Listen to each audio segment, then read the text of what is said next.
Hey y'all, what's up? It's Saniyah, aka Miss JG.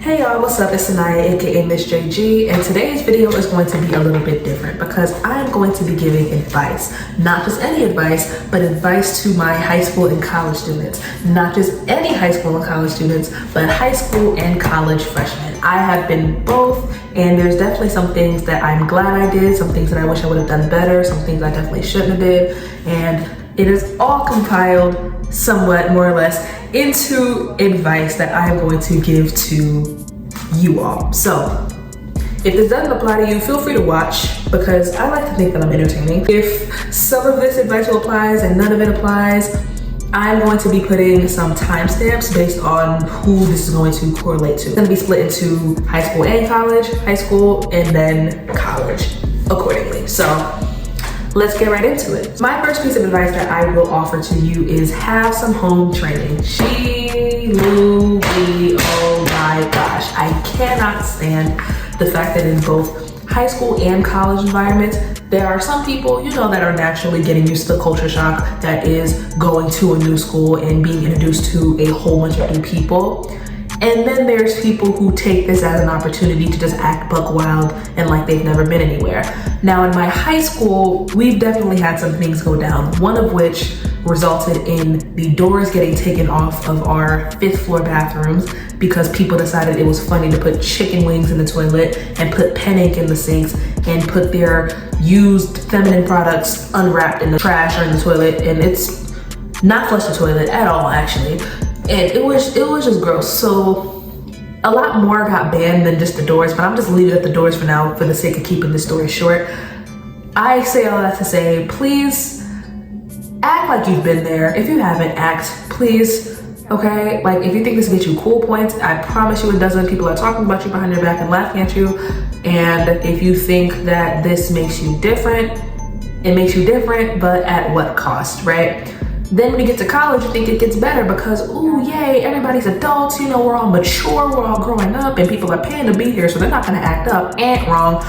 Some people act even worse when they go to college. You wanna know why? No, I'm gonna be speaking to a lot of people who have strict parents out here, but people who have strict parents are much more monitored when they are in high school. It's easy to keep track of what you're doing. You live at home, so you're going from and coming to the same house every single day. So it's very easy to say you can't do this and you can't do that. You can't join this club, you can't do this, you can't do that. Now, I will say a lot of people who do have these type of strict parents learn how to become very good liars. So if you are a strict parent that somehow stumbles across this video, hate to break it to you, but a lot of these study sessions and a lot of these tutoring sessions do not exist. Your kids are lying to you.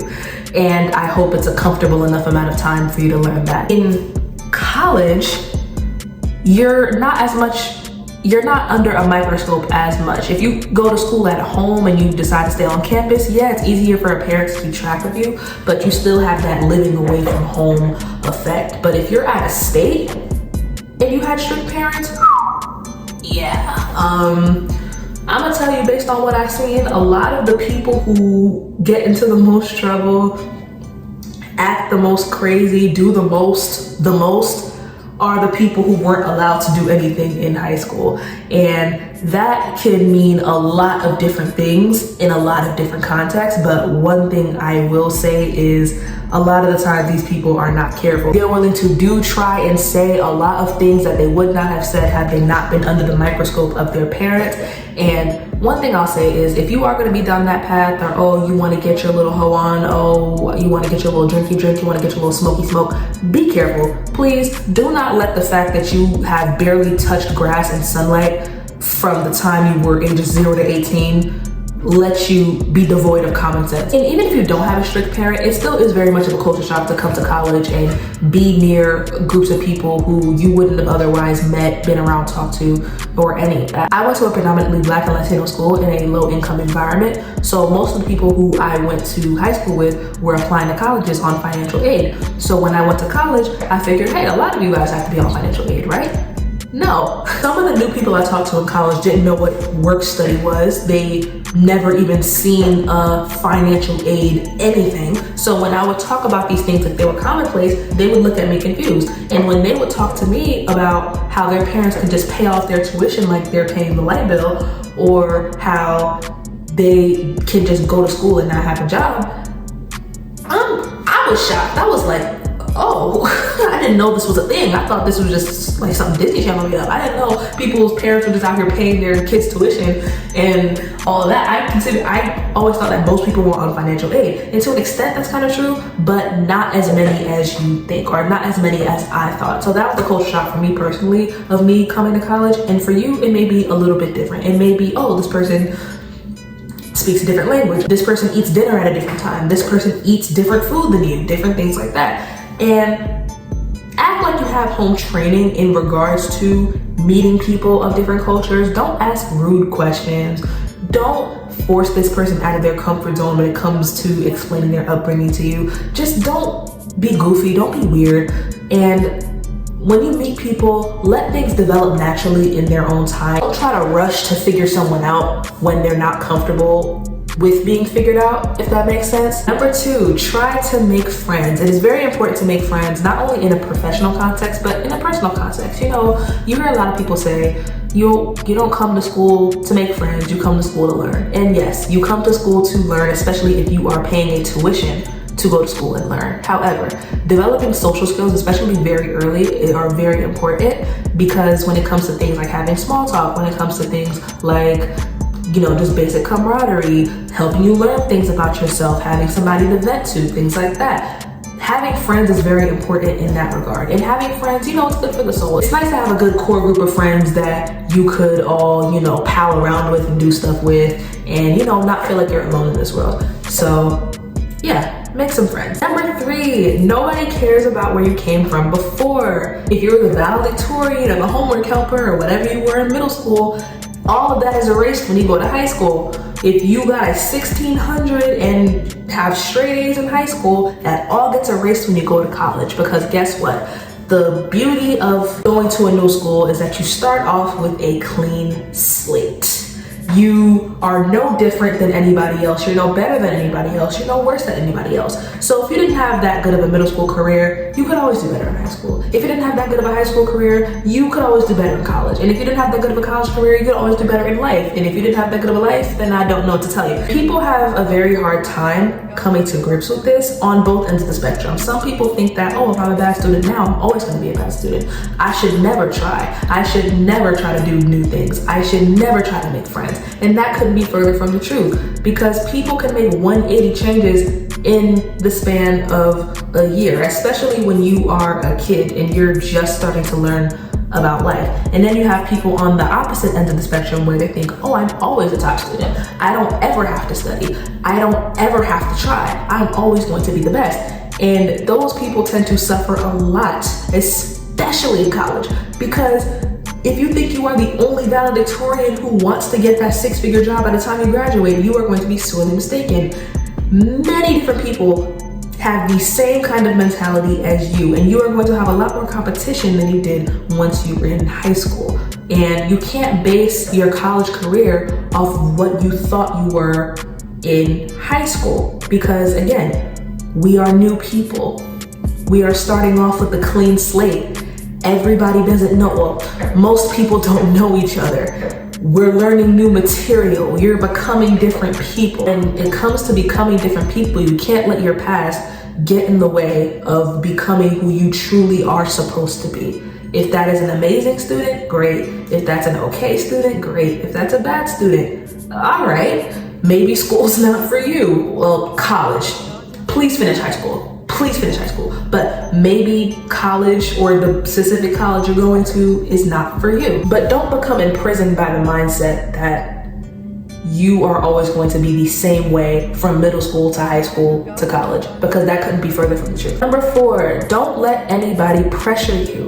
Now, this is much, much, much easier said than done, but if you are feeling like you have to do anything sexually, substance-wise, spiritually, that you don't feel comfortable doing, You do not have to submit to that, okay? And granted, getting out of your comfort zones could probably be one of the best things that you can do for yourself when you are in a new environment, because you figure out what you like, you figure out what you don't like, you figure out yourself. And that's different than becoming a different person than who you truly feel that you are. If you know you're not into drugs and somebody's saying that, oh, you can't hang with us if you don't do drugs, or oh, you're not cool if you don't do drugs or whatever, kick them to the curb. You're going to find new people. Think about it. And think about it like this: if this person or if these people truly care about you, they are not going to try to change the very essence of who you are, because I promise you, if people are doing that, they do not care about you to begin with. I've seen people get into very bad situations trying to change, trying to be up under somebody, trying to be somebody that they're not, and the people that they're changing for could not give less of a fuck about them. Like, the same way I could turn this page is the same way these people can ruin your life without hesitation. So do not compromise your values, especially for people like that. Now I'm going to get into the high school specific advice. So if you are in college and you will not step foot into a high school ever again, feel free to skip to the timestamp that I happen to put over here. And if you want to listen and agree or disagree, then stay. High school kids, I'm talking to you when I say this. Number 5. When you become 18, you can be tried as an adult. So whatever reckless, stupid shit that you think of doing, it's better to get it over with when you are younger than to be doing that shit when you're older. Now, is this to say, hey, Saniyah says we can do whatever we want, we can do drugs and have sex and get pregnant, da da da da. No, okay? And if you're gonna show the parents the part of the video where I said that, also show them this: be responsible, take accountability for your own action. Don't blame your misfortunes that are within your control on other people. However, I've seen people carry themselves in a very high school-like manner in their 20s, 30s, and 40s, and people are tired of it. Like, it's not cute when it's not cute at any age, in my opinion, to be talking about people behind their back and smiling in their face and act like they're your friend. But when you are in a work environment, when you're in a mostly adult environment and you see people in their 30s, like that's lame, come on. So if that's what you're about, if that's what you need to get out of your system, get that out of your system when you are in high school. Do not carry that stuff into your adulthood. It's better you make certain mistakes when you're younger than when you're older, because they stop being cute after you turn 18. Number 6, stop thinking it's cool to mercilessly bully your teachers. Now, I'll be the first to say there are some teachers out there who I feel like genuinely don't like children, who need to be knocked down a peg or two, who were like bullied in high school or peaked in high school, and when they graduate they take their opportunity to get the revenge on the kids that they never could hang around or whatever. It's all stupid, but there are definitely bad teachers is what I'm trying to say. But there's a difference between you checking a bad teacher and you just genuinely being disrespectful and needing to sit your ass down. Like, if you're talking and you're not supposed to be talking and you're having a full-fledged conversation while this teacher's trying to give a lecture, let the conversation wait. Don't call them out their name. Don't yell at them. Don't make them cry. I have seen kids make teachers cry, y'all. I've seen kids make teachers cry. I've seen them make them go like have a mental break. Like, it is not cute. Like I said earlier, a lot of the kids that'll sit here and encourage this behavior to your face are laughing at you behind your back. At you, not with you. Try going to a college and disrespecting the professor when all they're trying to do is teach. See the reaction you're gonna get. Because in high school, yeah, you're forced to be there. But in college, people are paying to be there. They're paying to hear the professor teach. And you trying to be a class clown thinking that you're cute, trying to disrespect the teacher. 1, the teacher will kick you out. 2, you can get disciplinary action taken against you really quick. And the more disciplinary action you get against you means the more chance of you getting kicked out of school entirely and then keeping your money anyway and walking away with no education. It kind of goes back to my 4th point of not doing things that go against your better judgment, because if you know this isn't you, you know this isn't the way you'd like to behave yourself, but you're trying to impress a bunch of snot-nosed 14-year-olds who don't know how to wipe their own ass, barely. But if you're trying to do this to impress a bunch of snot-nosed 14-year-olds who don't even know how to wash their ass, then is that the type of friendship that you really want to keep? Now I'm going to be going over into college. Now, you can be in college or in high school to listen to this advice. Doesn't affect me either way, but this is more specifically for college students. Number 7, peek past high school. Peek past high school. I have no idea how many people I've met in college who I don't really desire to be around simply because they radiate I peaked in high school type energy, or they have I peaked in high school type actions. It kind of goes back to number 5 or number 6, where people will do things thinking it's cute, and then when they turn 18, they wonder why they're not getting the same laughs and giggles. Because you're not cute. It's not cute to be gossipy at your big prehistoric geriatric age. It's not cute at all. I'm saying prehistoric and geriatric like I'm not literally 20, and I would be including myself in that, but don't listen to that. All of this stuff was barely passable when we were in high school, when we were literally underage kids and expected to fuck up. But if you're adopting the same type of attitude as an adult going to college, you're pathetic. I'm just gonna say that. You're very pathetic. Please find a personality outside of making the winning touchdown at your game, outside of pulling the class prank, doing whatever you want in high school, because we are not in high school anymore. We are in college. Number 8, please do not try to keep up with the Joneses with all of the rich people that you're going to college with, because you will always lose that battle. I felt pressured not by people, but more so me pressuring myself into thinking that, okay, I have to hang out and do all of these activities if I want to go make friends. I gotta go eat at these places. I gotta go to these places, and these places cost money. It's not cheap. And it's also not cheap to go to a lot of these places that these college students frequent, because these people would have cars, these people would have money, these people have the luxury of just going to school and not having to get a job. So whatever job they did get was just play money for them. Don't buy new clothes because you see the other kids buying clothes. Don't buy new sneakers so you see the new kids buying sneakers. Don't buy things that you don't need. Don't eat at restaurants with food that you barely like just because you want to be up under these people, as if that's going to make you have a better college experience, because I promise you it's not. At least in high school, like I mentioned before, I went to a high school in a low-income environment. It was easy to not keep up with the Joneses because most of the Joneses couldn't keep up with anything. I'm not gonna keep it like whatever little thing that we got that was, I guess you can call designer or like high end or whatever, it will be very few and far between. And you would see that and be like, oh yeah, you got money. You're something different. You're something else. Or if you see that type of thing every day in college where, oh, every week you're buying new shoes, every week you're going to get $150 worth of food at DoorDash or anything else, you could feel pressure to do the same thing too. Just remember this, there are people who are not ever going to know what it's like to have to get a job, to get debt, to pay bills, to be behind on bills. You cannot base your life choices off of people whose life you don't mirror. Granted, you want to hang around successful people, you want that success to rub off on you, you want to get the new rich bougie habits, fine. But make sure all of your bills are paid. Make sure all of your homework is done. Don't run behind these rich people. Don't run behind these people who have money trying to be something that you're not.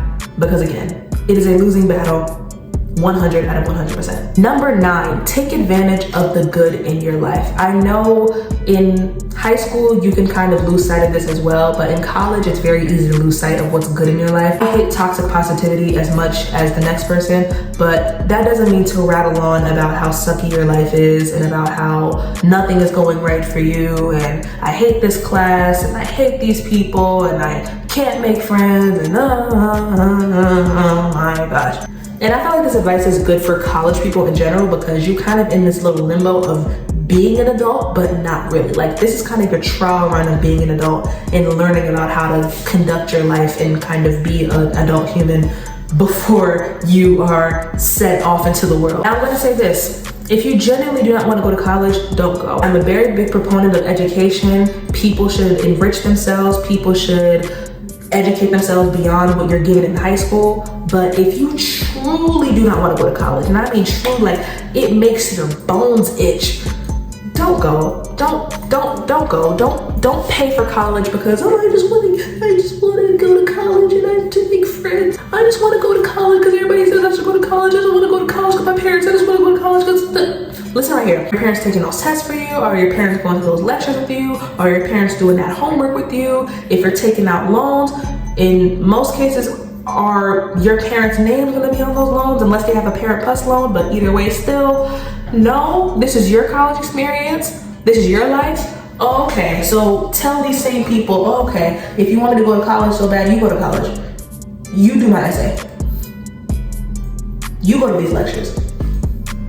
You pay my bills, man, since you want me to go to college with that. Like, come on now. And even if these people are willing to go to college and you still don't want to go, is it their mental health too? Like, is it their mental that's going to be jacked up by you doing something that you truly don't want to do? And I know the sunken cost fallacy will play a part into you going to college despite not wanting to go, but it's better to waste money once than repeatedly waste money knowing that it's a waste of money from the first time you start wasting. You know, from the first year that this college stuff isn't for you, then don't do it again, or don't do it until you're ready. But don't sit here and take a major that you don't really care for, take classes that you don't really care for, be in a school you don't really care about, and be miserable and have that permeate over your life. I know it may seem way easier to lean into the bad than it is to lean into the good, but there are good things that are going on in your life. And if what you're dealing with is legitimate depression or legitimate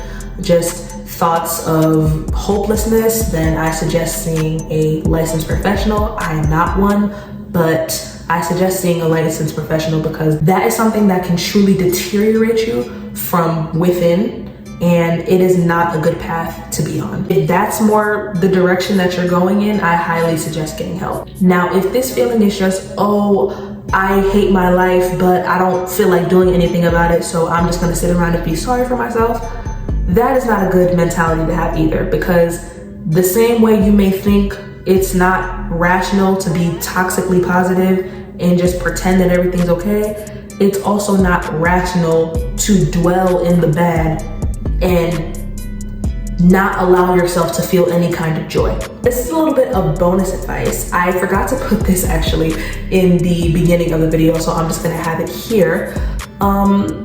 This very poignant piece of advice that has always stuck with me from the time I was a freshman was to always leave a paper trail. If somebody tries you, if a teacher tells you something that doesn't sound right, if a professor is acting crazy, if something is going on that you do not agree with whatsoever and you need some type of evidence, always conduct these conversations over email, text messages. I'm not saying to record people because the laws in different states are different, but if you are going to be conducting these types of conversations, make sure it's something that can be proven later on.